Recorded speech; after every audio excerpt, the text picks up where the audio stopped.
ಹೊಳಲ್ಕೆರೆಯಲ್ಲಿ ರಾಜ ವೀರ ಮದಕರಿ ನಾಯಕ ಯಾತ್ರೆಗೆ ಅದ್ಧೂರಿ ಸ್ವಾಗತ. ಹೊಳಲ್ಕೆರೆ, ಚಿತ್ರದುರ್ಗದ ಕೊನೆಯ ಪಾಳೆಯಗಾರ, ಅಪ್ರತಿಮ ವೀರ ರಾಜ ವೀರ ಮದಕರಿ ನಾಯಕರ ಪುಣ್ಯ ಸ್ಮರಣೆಯ ಅಂಗವಾಗಿ ಹಮ್ಮಿಕೊಳ್ಳಲಾಗಿದ್ದ ಬೃಹತ್ ಯಾತ್ರೆಯು ಮೇ 14ರ ಗುರುವಾರ ಸಂಜೆ ಹೊಳಲ್ಕೆರೆ ಪಟ್ಟಣಕ್ಕೆ ಆಗಮಿಸಿತು. ಯಾತ್ರೆಯ ಹಾದಿ ಪ್ರಸನ್ನಕುಮಾರ್ ಧರ್ಮಜಾಗರಣ ಹಾಗೂ ಕುಮಾರ್ ಗರುಡ ಕೇಸರಿ ಅವರ ನೇತೃತ್ವದಲ್ಲಿ ಚಿತ್ರದುರ್ಗದಿಂದ ಹೊರಟ ಈ ಯಾತ್ರೆಯು ಹಳಿಯೂರಿನ ಓಬಣ್ಣ ನಾಯಕರ ಸಮಾಧಿಗೆ ಪೂಜೆ ಸಲ್ಲಿಸಿ ಪಯಣ ಆರಂಭಿಸಿತು. ಮಾರ್ಗ ಮಧ್ಯೆ ಹಿರೇಕಂದವಾಡಿ, ಕಲ್ಲವ್ವನಗತಿಹಳ್ಳಿ, ಭರಮಣ್ಣ ನಾಯಕನ ದುರ್ಗದ ಮೂಲಕ ಸಂಚರಿಸಿ ಮಾಯಕೊಂಡದಲ್ಲಿರುವ ಹಿರೇಮದಕರಿ ನಾಯಕರ ಸಮಾಧಿಗೆ ಭೇಟಿ ನೀಡಿ ಗೌರವ ಸಲ್ಲಿಸಲಾಯಿತು.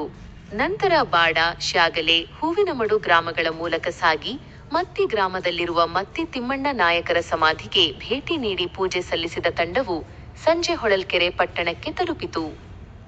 ನಾಯಕ ಸಮಾಜದಿಂದ ಗೌರವ ಹೊಳಲ್ಕೆರೆಗೆ ಆಗಮಿಸಿದ ಯಾತ್ರೆಯನ್ನು ತಾಲೂಕು ನಾಯಕ ಸಮಾಜದ ವತಿಯಿಂದ ಆತ್ಮೀಯವಾಗಿ ಬರಮಾಡಿಕೊಳ್ಳಲಾಯಿತು.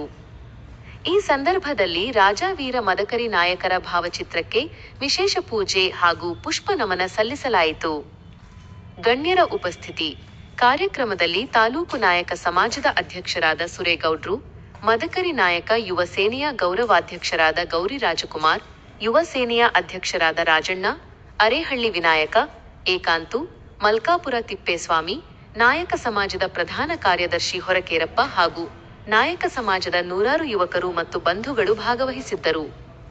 ಈ ಯಾತ್ರೆಯು ಸಮಾಜದ ಬಾಂಧವರಲ್ಲಿ ಇತಿಹಾಸದ ಅರಿವು ಮತ್ತು ಸಂಘಟನೆಯ ಸ್ಫೂರ್ತಿಯನ್ನು ತುಂಬುವಲ್ಲಿ ಯಶಸ್ವಿಯಾಯಿತು.